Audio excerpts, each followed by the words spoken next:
नमस्कार, जय हिंद। मैं मोहन पाठक और आपका फिर से एक बार स्वागत है मोहन इंस्टीट्यूट आजमगढ़ में। तो चलिए आज हम पढ़ेंगे छत्रसाल के बारे में। इससे पहले हमने गुरु गोविंद सिंह के बारे में पढ़ लिया था। अगर आपने सभी महान व्यक्तित्वों के बारे में नहीं पढ़ा है तो आप जाइए हमारे प्ले लिस्ट में और वहाँ पर कक्षा 8 क्लास 8 महान व्यक्तित्व के नाम से सामाजिक अध्ययन जूनियर सुपर टीईटी के नाम से वहाँ पे प्ले लिस्ट है, उसमें आप जाके देख सकते हैं। तो आइए हम छत्रसाल के बारे में जानते हैं। छत्रसाल देश के उन गिने चुने महापुरुषों में है जिन्होंने अपने बल बुद्धि तथा परिश्रम से बहुत साधारण स्थिति में अपने को बहुत बड़ा बना लिया। छत्रसाल के पिता का नाम चंपत राय था। जो छत्रसाल थे इनके पिता का नाम चंपत राय था। छत्रसाल का मैं नाम लिख देता हूँ, छत्रसाल, ठीक है। इनके पिता का नाम क्या था? इनके पिता का नाम था चंपत राय, चंपत राय। चलिए आगे देखते हैं कहानी में क्या होता है, क्या इंटरेस्टिंग है इसमें। छत्रसाल के पिता का नाम चंपत राय था। उनका जीवन सदा रण क्षेत्र में ही बीता। उनकी रानी भी सदा उनके साथ लड़ाई के मैदान में जाती थी। उन दिनों रानियां बहुधा अपने पति के साथ रण में जाती थी। छत्रसाल बहुत ही वीर और बहादुर एक राजा थे। उनकी जो रानी थी वो इनके साथ युद्ध क्षेत्र में जाती थी, जहाँ पे लड़ाई होता है, जहाँ पे युद्ध होता है, युद्ध स्थल होता है, वहाँ पे इनकी रानी जाती थी। उस समय बहुत कम ही रानियाँ होती थी जो रणस्थल में जाती थीं और उनका उत्साहवर्धन करती थी। रणस्थल में जाती थी और कहती थी जाओ स्वामी तुम लड़ो, मतलब उत्साहवर्धन करती थी कि जाइए आप जीत कर आइए। तो ऐसा बहुत कम होता था कि अब कोई रानी अपने राजा को थोड़े भेजेगी कि जाओ युद्ध करके आओ, ठीक है। जब छत्रसाल अपनी माता के गर्भ में थे तब भी उनकी माता चंपत राय के साथ रणक्षेत्र में ही थीं। चारों तरफ तलवारों की खनखनाहट और गोलियों की वर्षा हो रही थी। ऐसे ही वातावरण में छत्रसाल का जन्म एक पहाड़ी गांव में सन 1649 ईस्वी में हुआ था। छत्रसाल का जन्म कब हुआ था? 1649 ईस्वी में हुआ था। और कहाँ पे हुआ था?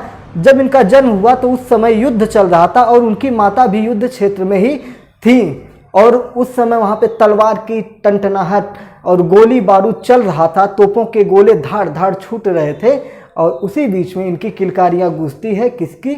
छत्रसाल की 1649 ईस्वी में। उनके पिता चंपत राय ने सोचा कि इस प्रकार के जीवन में छत्रसाल को अपने पास रखना ठीक नहीं है। रानी छत्रसाल को लेकर नैहर चली गई। 4 साल तक छत्रसाल वहीं रहे, उसके बाद पिता के पास आए। युद्ध का माहौल चल रहा था तो उनके पिता ने सोचा कि यहाँ पे रखना ठीक नहीं होगा, तो 4 साल के लिए उनकी माताजी लेके उनको ननिहाल चली जाती हैं, मतलब छत्रसाल के ननिहाल चली जाती हैं। बचपन से ही छत्रसाल बड़े साहसी और निर्भीक थे। इनके खिलौनों में असली तलवार भी थी। इनके खेल भी रण के खेल होते थे। प्रायः सभी लोग कहते थे कि वे अपने जीवन में पराक्रमी और साहसी पुरुष होंगे। इनके गुणों के कारण ही इनका नाम छत्रसाल रखा गया। इसके अतिरिक्त आचार व्यवहार के गुण में भी इनमें बालपन से ही थे। मतलब ये बचपन से जब खेल खेलते थे, जब बच्चे खिलौने खेलते थे तो ये तलवारों से खेला करते थे, असली तलवारों से खेला करते थे और बचपन से ही साहसी और निडर थे। और लोग कहते थे कि ये भविष्य में बहुत ही पराक्रमी बालक बनेगा। और बचपन से ही इनके जो आचार विचार व्यवहार थे सद्गुणों से संपन्न थे। इन्हें बाल्यकाल में चित्र बनाने का बहुत शौक था। चित्र बनाने का इन्हें शौक था, मतलब चित्रकारी का शौक था। ये हाथी, घोड़े, तोप और बंदूक सवार सैनिक का चित्र बनाया करते थे। रामायण तथा महाभारत की कथा जब होती तो बड़े मन से सुनते थे। 7वें वर्ष से इनकी शिक्षा नियमित ढंग से आरंभ हुई। उस समय वे अपने मामा के यहाँ रहते थे। जब रामायण और महाभारत की कहानियाँ सुनाई जाती थी तो बड़े ध्यान से सुना करते थे और इन्हें हाथी, घोड़े, बंदूक सवार सैनिक, इन चीज़ों की तस्वीरें ये अक्सर बनाया करते थे। और 7 वर्ष के जब ये थे तब से इनकी नियमित पढ़ाई चालू हो गई। मतलब 7 वर्ष के थे तब से ये मान लीजिए विद्यालय जाना प्रारंभ कर दिए थे और वो उस समय अपने मामा के ही यहाँ थे। पुस्तकों की शिक्षा के साथ साथ सैनिक शिक्षा भी इन्हें दी जाती थी। 10 वर्ष की अवस्था में ही छत्रसाल अस्त्र शस्त्र को कुशलता से चलाना सीख गए थे। हिंदी कविता तथा अनेक धार्मिक पुस्तकें इन्होंने पढ़ ली थी। केशवदास कृत रामचंद्रिका इन्हें बहुत प्रिय थी। ये 10 वर्ष के ही उम्र में ही हथियार चलाना सीख गए थे और एक पुस्तक थी जिसको केशवदास ने लिखा था, जिसका नाम था रामचंद्रिका। ये इन्हें बहुत प्रिय थी। अब देखिए क्वेश्चन यहाँ से क्या बन रहा है कि रामचंद्रिका किसकी रचना है। रामचंद्रिका के रचनाकार कौन है, तो केशव दास है। ठीक है, देखिए क्वेश्चन ऐसे ही निकालना पड़ेगा, केशव दास हैं। तो रामचंद्रिका के रचनाकार कौन है, केशव दास हैं। आगे चलते हैं। छत्रसाल की अवस्था लगभग 16 वर्ष की थी जब इनके माता पिता की मृत्यु हो गई। छत्रसाल उस समय बहुत दुखी हुए, किंतु उन्होंने धैर्यपूर्वक अपने आप को संभाला और भविष्य के संबंध में सोचने लगे। छत्रसाल की अवस्था इस समय विचित्र थी, सारी जागीर छीन चुकी थी, इनके पास न सेना थी न पैसे थे। इन्होंने भविष्य का चित्र अपने मन में बना लिया और अपने काका के यहाँ चले गए। वहाँ कुछ दिन रहने के पश्चात इन्होंने अपनी योजना अपने काका को बताई। युद्ध की बात सुनकर इनके काका डर गए। मतलब जब ये 16 वर्ष के थे तो इनके माता पिता की मृत्यु हो जाती है, राजा और रानी की मृत्यु हो जाती है और ये अनाथ एक तरह से हो जाते हैं और ये काफ़ी डर जाते हैं, दुखी होते हैं, लेकिन कुछ समय बाद अपने आप को संभालते हैं और अपने मन में ही भविष्य की योजनाओं को बनाते हैं कि किस प्रकार से मुझे जीना है। और इनका राजपाट जो था वो छीन चुका था, किस प्रकार से राज्य को वापस लेना है, ढेर सारी प्लानिंग इन्होंने अपनी बनाई और अपने काका को यह बता, काका मतलब बाबा, जो पिता के पिता होते हैं, उनको इन्होंने अपनी जब योजना बताई तो उनके पिताजी, उनके दादाजी जो थे, काका थे, वो डर गए कि ये क्या करना चाहता है। ठीक है, आगे देखते हैं क्या हुआ। उन्होंने मुगलों की महती शक्ति का विवरण बताया और कहा कि युद्ध करना बेकार है। तो उनके काका ने बताया कि बेटा देखो, मुगलों की शक्ति इतनी है, इस प्रकार से, मतलब उनको पूरी प्लानिंग बताई और बताया कि जीतना थोड़ा मुश्किल है। और योजना बताने के बाद यही बताया कि मुगल तुमसे ताकतवर है। तो काका की बात इन्हें अच्छी न लगी और ये बड़े भाई के पास चले गए। तो काका से ये अपने नाराज हो जाते हैं कि काका मेरी बात नहीं सुन रहे हैं और अपने बड़े भाई के पास चले जाते हैं। बड़े भाई और ये एक ही मत के थे, दोनों ने मिलकर बुंदेलखंड का राज्य पुनः स्थापित करने की योजना बनाई। जैसा ये सोचते थे ऐसे ही इनके बड़े भाई भी सोचते थे कि राज्य का पुनर्स्थापना करना है और इसके लिए दोनों भाई योजना बनाना शुरू कर दिए। पहला काम तो सेना एकत्र करना था, किंतु इसके लिए धन की आवश्यकता थी। तो भाई युद्ध करना है तो सेना चाहिए, सैनिक चाहिए, उसके लिए सैनिक के लिए पैसा चाहिए। भाई कोई लड़ने आएगा तो उसको तो सैलरी देनी पड़ेगी, तनख्वाह देनी पड़ेगी। तो इनकी माता के गहने एक गांव में रखे थे। दोनों भाइयों ने गहने बेचकर छोटी सी सेना तैयार की। इसके बाद से 36 साल का जीवन युद्ध करते ही बीता। वे बहुत चतुर थे। मतलब एक गांव में इनकी माता के कुछ गहने थे जो रखे गए थे छिपाकर, उसको इन्होंने लाया और उसे बेचकर एक छोटी सी सेना बनाते हैं और आगे का कार्यक्रम शुरू करते हैं। जीवन भर युद्ध लड़ते रहते हैं। ये जो थे बहुत चतुर थे। इनके लड़ने का ढंग इतना योग्यतापूर्ण होता था कि कदाचित ही कोई युद्ध ऐसा हुआ जिसमें छत्रसाल की हार हुई। ये इतने दिमाग से युद्ध लड़ने जाते थे कि कोई ही ऐसा युद्ध होता था जिसमें ये हारते थे। जब ये देखते कि शत्रु की सेना मेरी सेना से अधिक है तो बड़ी चतुराई से अपनी सेना हटा लेते थे। शत्रु की सेना की संख्या से इन्हें कभी घबराहट नहीं हुई। जहाँ जहाँ लड़ते थे वहाँ जो अपनी अधीनता स्वीकार कर लेता था उसे तो छोड़ देते थे, जो अधीनता नहीं स्वीकार करता था उसकी सारी संपत्ति लेकर उसका बहुत अधिक भाग सैनिकों में बांट देते थे। मतलब जहाँ ये युद्ध जीत जाते थे, अगर वो अधीनता स्वीकार कर लेता था, इनके अंडर में काम करने के लिए तैयार हो जाता था, तब तो वो उसको छोड़ देते थे। अगर नहीं मानता था तो ये क्या करते थे, उसकी पूरी दौलत को लूट लेते थे और सैनिकों में बांट देते थे। ठीक है, छत्रसाल की शक्ति औरंगजेब की सैनिक शक्ति की तुलना में कुछ भी न थी। जो छत्रसाल की शक्ति थी वो औरंगजेब जो था, औरंगजेब तो पूरा सम्राट था, उसके पास जितनी सेना थी उतनी सेना इनके पास थी नहीं। तो इनकी सेना उसके सामने कुछ भी नहीं थी। फिर भी छत्रसाल को वह हरा न सका। इसके 3 कारण थे। लेकिन औरंगजेब जो था कभी छत्रसाल को हरा नहीं पाया। अब इसके कारण 3 कारण थे। क्या कारण थे देखिए।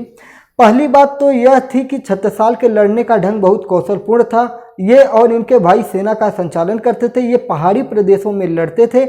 इन स्थानों की इन्हें विशेष रूप से जानकारी थी। जब अवसर मिलता था वे भाग जाते थे और औरंगजेब की सेना लाख सिर मारने पर भी इन्हें हानि नहीं पहुंचा पाती थी। ये अक्सर क्या करते थे, पहाड़ों में युद्ध किया करते थे। तो पहाड़ों में युद्ध करते थे तो ये लोग पहाड़ों की अच्छी जानकारी रखते थे और जब युद्ध जीतते थे तो जीत लेते थे। अगर लगता था कि हार जाएंगे तो वहाँ से निकल लेते थे। इसी में अपनी भलाई समझते थे और औरंगजेब की जो सेना थी सर पीटते रह जाती थी, उसका नुकसान हो जाता था और इनका वो कुछ कर नहीं पाते थे। इन्हीं सब कारणों और इसमें कुछ बातें थी। तीसरी बात यह थी कि इनके सैनिक बड़े साहसी और वीर थे। इनकी विजय का हाल जो बुंदेला सुनता इनकी सहायता करने के लिए तैयार हो जाता और सदा सहायता देता। इन्हीं सब कारणों से यह बात हुई जो कभी संभव न थी। मतलब जितने बुंदेल क्षेत्र के लोग थे इनके बारे में जब सुनते थे तो इनको मदद करते थे, मतलब पैसा देते थे, सैनिकों का काम कर लेते, जिस प्रकार से भी मदद होती थी तो इनको मदद करते थे। तो इससे इनको बड़ी सहायता प्राप्त होती थी और इन्हीं सब कारणों से ये हमेशा जीत जाते थे।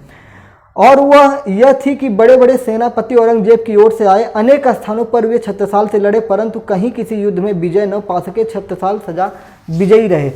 औरंगजेब ने बहुत बड़े बड़े सेनापतियों को भेजा, सेना भेजी, लेकिन ये दोनों कभी डरने वाले नहीं थे। छत्रसाल क्या करते थे, हर युद्ध में जीत जाते थे। छत्रसाल का राज्य धीरे धीरे बढ़ता गया और सारा बुंदेलखंड इनके राज्य में आ गया। इनके राज्य का प्रबंध भी बहुत उत्तम और प्रजा को सुखी बनाने वाला था। कोई व्यक्ति यदि स्त्री के साथ दुर्व्यवहार करता तो उसे कठोर दंड देते थे। सारा राजकाज उन्हीं की आज्ञा से होता था। महाराज का नियम था कि प्रत्येक व्यक्ति चाहे वह कितना ही छोटा हो उनसे मिल सकता था। उनकी विनती और बात वह सुनते थे। उनके दरबार में अनेक मंत्री भी थे जिनसे वे परामर्श किया करते थे। एक बार ये छत्रपति महाराज शिवाजी के पास भी गए। वे शिवाजी से ठीक है, इनके दरबार, इनका जो राज्य था यहाँ पे स्त्रियों की बड़ी इज्जत की जाती थी। अगर कोई स्त्रियों के साथ छेड़छाड़ या गलत आचरण करता था, दुर्व्यवहार करता था तो उसको कठोर दंड दिया जाता था और सारा राजकाज जो था उन्हीं की आज्ञा, छत्रसाल के ही आज्ञा से चलता था। और इनका जो नियम था प्रत्येक व्यक्ति चाहे वो कितना ही छोटा हो उनसे मिल सकता था। मतलब इनसे आकर कोई भी राज्य का व्यक्ति इनसे मुलाकात कर सकता था, अपनी समस्याएं बता सकता था जिसका ये निदान करते थे। एक बार छत्रपति महाराज शिवाजी के पास भी गए। छत्रसाल क्या किए, एक बार छत्रपति शिवाजी महाराज के पास जाते हैं। शिवाजी से अवस्था में छोटे थे, शिवाजी उनसे बड़े थे। छत्रसाल छोटे थे, शिवाजी बड़े थे। शिवाजी इनसे बहुत प्रेम से मिले और उन्होंने इनका बहुत सम्मान किया। उन्होंने उपदेश दिया कि वीरता से लड़ो, लालच कभी मत करना और अधर्म कभी मत करना, किसी धर्म या जाति से द्वेष न करना। शिवाजी की ये बातें उन्होंने सदा याद रखी। शिवाजी के बाद उन्होंने मराठों से सहायता मांगी। सिंहासन पर अब कोई बलशाली राजा नहीं रह गया था। मतलब जब शिवाजी नहीं थे तो उसके बाद मराठों से इन्होंने हमेशा जब भी ज़रूरत पड़ती थी तो सहायता ले लेते थे। ठीक है,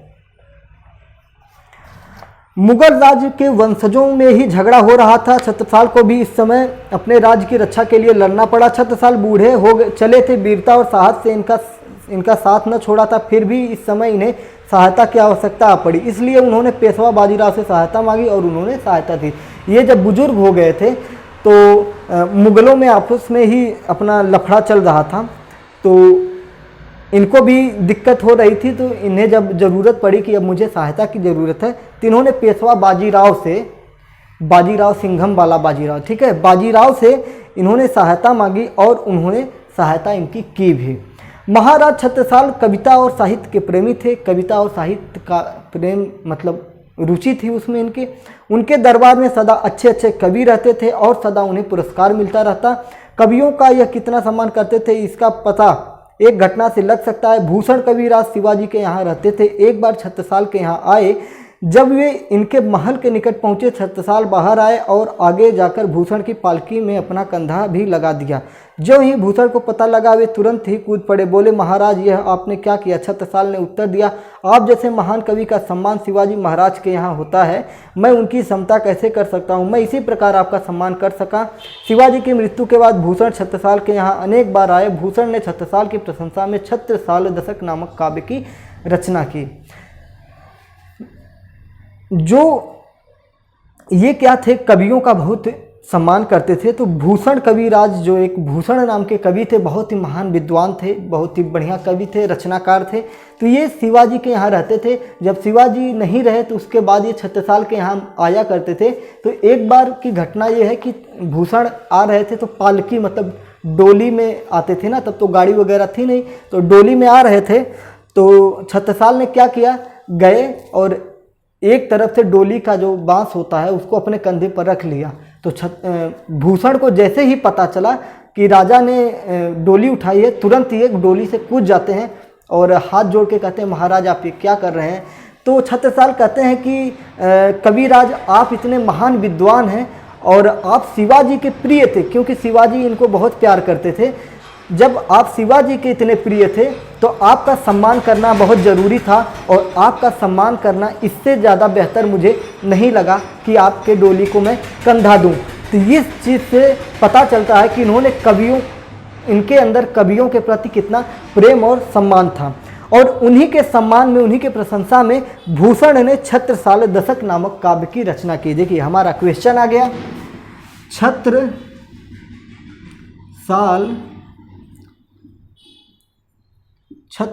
दशक की रचना किसने की? छत्रसाल दशक की रचना किसने की? तो भूषण ने की। देखिए हमारा ये क्वेश्चन है, छत्रसाल दशक की रचना किसने की? भूषण ने की। छत्रसाल दशक की रचना किसने की? भूषण ने की थी। आगे चलते हैं। इनके दरबार में जो कवि रहे, इनके दरबार में जो कवि रहते थे, इनमें लाल कवि भी एक कवि थे जिन्होंने छत्रसाल के संबंध में एक पुस्तक लिखी जिसका नाम था छत्र प्रकाश। देखिए छत्र प्रकाश किसकी रचना है? तो ये देख लीजिए, छत्र प्रकाश। छत्र प्रकाश किसकी रचना है? यह है उनके दरबार में जो कवि रहते थे, इनमें लाल कवि भी थे। ठीक है, इनका नाम था लाल कवि। लाल कवि इनका नाम ही यही था, लाल कवि, माटी के लाल थे। ठीक है, तो इन्होंने छत्र प्रकाश की रचना की। छत्रसाल स्वयं कविता करते थे और उनकी अनेक वीरता से भरी रचनाएं तथा कविताएं मिलती हैं। विख्यात छतरपुर नगर महाराज छत्रसाल का ही बसाया हुआ है। तो छत्रसाल जो थे ये भी कविताएं लिखते थे। तो इनकी वीर रस की कविताएं होती थी जो मतलब सुन के उत्साह आ जाता था। और इन्होंने छतरपुर नगर, जो छतरपुर नगर था उसको छत्रसाल ने ही बसाया था। यह बात विख्यात है कि शिवाजी के गुरु रामदास थे जिन्होंने उन्हें बहुत अच्छे अच्छे उपदेश दिए। शिवाजी को शिवाजी भी उन्होंने बनाया। इसी प्रकार महाराज छत्रसाल के भी गुरु थे, इनका नाम प्राणनाथ था। छत्रसाल के जो गुरु थे उनका नाम था प्राणनाथ। बुंदेलखंड को शक्तिशाली राज्य बनाकर भी छत्रसाल को शांति न मिली। दूसरी शक्तियां सदा ईर्ष्या की दृष्टि से इनका राज्य देखती रही, इसलिए राज्य की रक्षा के लिए इन्हें जीवन भर लड़ना पड़ा। उनकी मृत्यु सन 1731 ईस्वी में हो गई।